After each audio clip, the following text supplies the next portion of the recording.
In early July of 1953, Mr. and Mrs. Huggin, along with their 3 young daughters, were headed to the girls' grandparents' summer cabin in Wade, Ontario, which is one of the more remote and wild sections of Ontario. Their cabin was right in the middle of this huge, swampy forest, and they were not too far from one of the biggest lakes in Ontario called Fox Lake.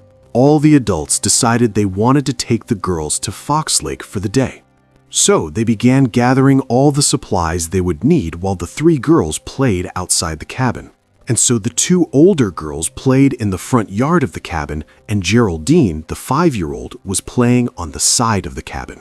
At 10 a.m. that morning, the parents had finally packed up the car and they were ready to collect the girls to head over to the lake. And so they went outside. They got the 2 girls that were out front and they went to the side of the house and they couldn't find Geraldine. At this point, the adults start talking to each other and they're saying, "Did anybody see Geraldine in the past couple of minutes?" And they all agreed within the past 10 minutes they had seen her right outside the cabin. And so at this point, the family is panicking. And so they call the police. The police show up and they're looking around thinking this is a huge, wild, remote section of Canada. And so they called in some professional trackers to come in and help them with their search.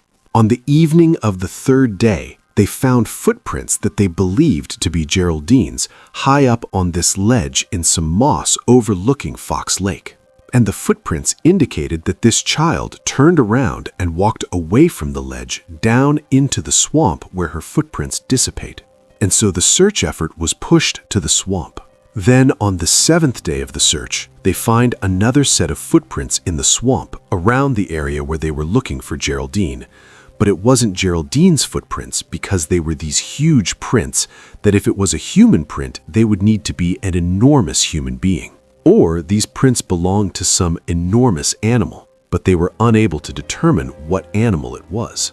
2 days later, so 9 days after Geraldine has gone missing, some of the professional trackers were 2.5 miles away from where that large print was found in that swamp and where Geraldine's footprints are found up on that ledge. They found a piece of her plaid shirt 2.5 miles away, on the eastern shore of another lake called Long Lake.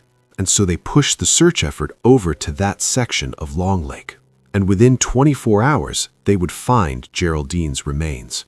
The scene where Geraldine was found was bizarre. There was very little left of Geraldine, and from what was left, it was clear there had been significant animal predation. And so initial thoughts were she must have been attacked by a wolf. That's what killed her.